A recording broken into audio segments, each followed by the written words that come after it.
ইরানকে ধ্বংস করতে গিয়ে কোটি কোটি ডলারের ক্ষতির মুখে ইসরায়েল, পাশে নেই একমাত্র বন্ধু ট্রাম্পও। নেতানিয়াহুর পতন কি শীঘ্রই? ইরানে আগুন নিভলেও জ্বলছে লেবানন, চলছে ইসরায়েলি হামলা। শান্তি চুক্তি না করার হুঁশিয়ারি ইরানের, আবারও ট্রাম্পের হুমকি কেন? মেসির রেকর্ড হ্যাট্রিক আর জয়ে বাঁধভাঙা উচ্ছ্বাসে ভাসছে আর্জেন্টিনা। ইরানি ফুটবলারদের নিয়ে মুগ্ধ কেন মেক্সিকোবাসী? একসময় মনে হয়েছিল মধ্যপ্রাচ্যের আকাশে যেন একই পতাকা উঠছে। ইরানকে চাপে ফেলতে এবং তেহরানের প্রভাব কমাতে এক কাতারে দাঁড়িয়েছিল যুক্তরাষ্ট্র ও ইসরায়েল।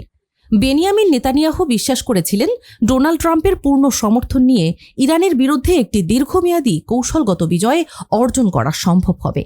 সেই লক্ষ্য পূরণে সামরিক অভিযান, ক্ষেপণাস্ত্র প্রতিরক্ষা, গোয়েন্দা তৎপরতা এবং আঞ্চলিক নিরাপত্তা ব্যবস্থায় ইসরায়েলকে বিপুল অর্থ ব্যয় করতে হয়েছে।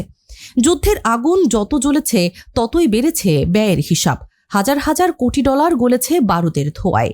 অথচ যে অভিযানের মাধ্যমে ইরানকে কোণঠাসা করার স্বপ্ন দেখা হয়েছিল, আজ সেই স্বপ্নের পথেই দেখা দিয়েছে নতুন রাজনৈতিক ঝড়। নাটকীয় মোড় আসে যখন ডোনাল্ড ট্রাম্প ইরানের সঙ্গে সমঝোতা ও নতুন চুক্তির পথে হাঁটতে শুরু করেন। যুদ্ধ নয়, বরং আলোচনার টেবিলে সমাধান খোঁজার এই উদ্যোগ ওয়াশিংটন ও তেহরানের সম্পর্ককে নতুন মাত্রা দেয়। কিন্তু এই সিদ্ধান্ত নেতানিয়াহুর জন্য হয়ে দাঁড়ায় এক বড় রাজনৈতিক ধাক্কা। কারণ এতদিন তিনি নিজের জনগণকে বোঝানোর চেষ্টা করেছেন যে কঠোর অবস্থানই ইরানকে দমাতে পারবে। এখন যদি যুক্তরাষ্ট্রই ইরানের সঙ্গে সমঝোতায় যায়, তাহলে নেতানিয়াহুর সেই রাজনৈতিক বয়ান প্রশ্নের মুখে পড়বে। বিশ্লেষকদের মতে ট্রাম্পের এই কূটনৈতিক পদক্ষেপ ইসরায়েলের অভ্যন্তরীণ রাজনীতিতে নেতানিয়াহুকে কঠিন চাপে ফেলেছে এবং তার নেতৃত্ব নিয়েও নতুন বিতর্ক তৈরি করেছে। তবু নেতানিয়াহু পিছু হটার মানুষ নন। তিনি স্পষ্ট করে জানিয়ে দিয়েছেন ইসরায়েল নিজের নিরাপত্তার প্রশ্নে কোনো আপোষ করবে না এবং প্রয়োজন হলে অভিযান অব্যাহত থাকবে। কিন্তু বাস্তবতা হলো, বহু বছরের ঘনিষ্ঠ মিত্র ডোনাল্ড ট্রাম্পের সাম্প্রতিক অবস্থান তাকে দৃশ্যত অস্বস্তিতে ফেলেছে। একসময় যে ট্রাম্পকে তিনি নিজের সবচেয়ে বড় আন্তর্জাতিক শক্তি মনে করতেন, সেই ট্রাম্পই এখন যুদ্ধের বদলে সমঝোতার পথ বেছে নিচ্ছেন। ফলে নেতানিয়াহু একদিকে যুদ্ধ চালিয়ে যাওয়ার সংকল্পে অনড়, অন্যদিকে ওয়াশিংটনের নতুন নীতির কারণে কূটনৈতিকভাবে কিছুটা একাকী হয়ে পড়েছেন। মধ্যপ্রাচ্যের দাবার ছকে তাই এখন সবচেয়ে বড় প্রশ্ন, শেষ পর্যন্ত টিকবে কার কৌশল, যুদ্ধের নাকি সমঝোতার? ইরানে যুদ্ধ বন্ধ হলেও ইসরায়েলের আঘাতে জ্বলছে লেবানন। শান্তিকে চুক্তির অবিচ্ছেদ্য অংশ মনে করছে তেহরান।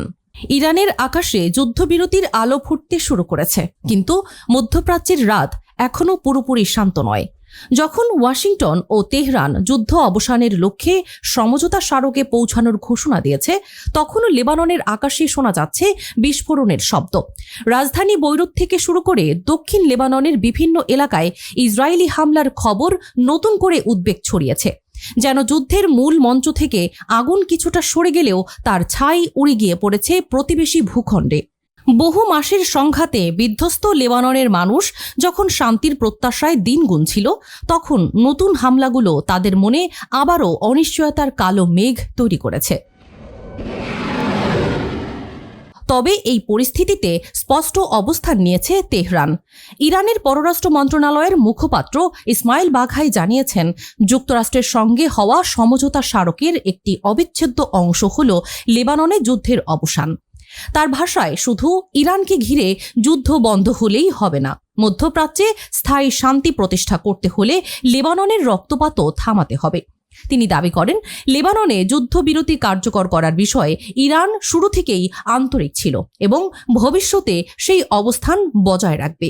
একই সঙ্গে তিনি কঠোর বার্তা দিয়ে বলেন, প্রয়োজনে অন্য পক্ষগুলোকে তাদের দায়িত্ব পালনে বাধ্য করতে ইরান তার সব ধরনের সক্ষমতা ব্যবহার করবে।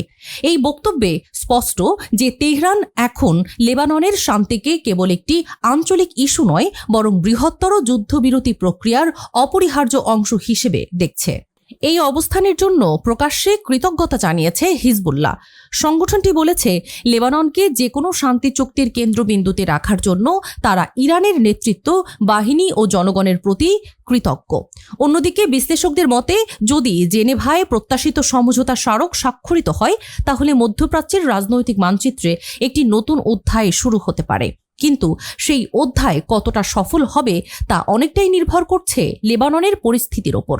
কারণ ইরান ও যুক্তরাষ্ট্রের মধ্যে সমঝোতার পথ যতই প্রশস্ত হোক না কেন, বৈরুতের আকাশে যদি এখনও ধোঁয়া উঠতে থাকে, তাহলে শান্তির গল্প কখনোই পূর্ণতা পাবে না। তাই আজ মধ্যপ্রাচ্যের কূটনৈতিক অঙ্গনে সবচেয়ে গুরুত্বপূর্ণ প্রশ্ন একটাই: ইরানের যুদ্ধ থামার পর কি সত্যিই থামবে লেবাননের আগুন, নাকি যুদ্ধ শুধু তার রণক্ষেত্র বদলাবে? মেসির হ্যাট্রিকে বাঁধ ভাঙা জয়ে হাসছে আর্জেন্টিনা। ইরানি ফুটবলারদের প্রেমে পড়ল মেক্সিকো। গ্যালারিতে তখন লাখো কণ্ঠের জাদুকরি কোরাস, আর মাঠের বুকে এক নীল সাদা ঝড়। 2026 বিশ্বকাপের উদ্বোধনী মঞ্চে আলজেরিয়ার রক্ষণবহকে খড়কুটোর মতো উড়িয়ে দিল বিশ্ব চ্যাম্পিয়ন আর্জেন্টিনা। ম্যাচের প্রতিটি মিনিটে ছড়িয়ে পড়ল আগ্রাসী ছন্দ, যার সামনে সম্পূর্ণ অসহায় আত্মসমর্পণ করল প্রতিপক্ষ। মাঠের সেই মহাকাব্যিক লড়াই শেষে 3-0 গোলের এই জয় যেন কেবল একটি ম্যাচ জয় ছিল না, এটি ছিল বিশ্বমঞ্চে নিজেদের শ্রেষ্ঠত্ব ধরে রাখার এক রাজকীয় হুঙ্কার। আর সেই মহাকাব্যের প্রধান চরিত্র ফুটবল ঈশ্বর লিওনেল মেসি। 17, 60 এবং 76 মিনিটে তার পা থেকে বেরিয়ে এলো 3টি জাদুকরি গোল, যা গ্যালারির সবুজ গালিচায় এঁকে দিল ক্যারিয়ারের প্রথম বিশ্বকাপ হ্যাট্রিক। এই 3 আঘাতে জার্মানির মিরোস্লাভ ক্লোসার 16 গোলের স্পর্শাতীত বিশ্ব রেকর্ড ছুঁয়ে ফেললেন এই ফুটবল জাদুকর। মেসির এই অতিমানবীয় পারফরমেন্সে বুয়েন্স আইরেস থেকে ঢাকা গোটা বিশ্বের ফুটবল প্রেমীদের মাঝে বাঁধ ভাঙা উল্লাস আর আবেগের এক সুনামি বয়ে গেল।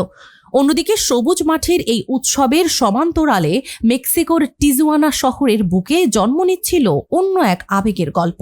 রাজনৈতিক বৈরিতা আর ভিসা জটিলতার শিকলে বন্দী হয়ে ইরানি ফুটবলাররা যখন যুক্তরাষ্ট্রে প্রবেশে বাধা পেল, তখন মেক্সিকো তাদের জন্য হয়ে উঠল এক পরম আশ্রয়। সমস্ত ভূ রাজনীতিকে বুড়ো আঙুল দেখিয়ে মেক্সিকান ফুটবল প্রেমীরা বুক বাড়িয়ে দিল ইরানি যোদ্ধাদের জন্য। টিজুয়ানার রাজপথে মেক্সিকানদের সেই উষ্ণ আতিথেয়তা ও নিঃশর্ত ভালোবাসা এক লোহমায় মুছে দিল সব ভৌগোলিক দূরত্ব, যা ফুটবলকে ছাপিয়ে হয়ে উঠল এক অনন্য মানবিক প্রেমের উপাখ্যান।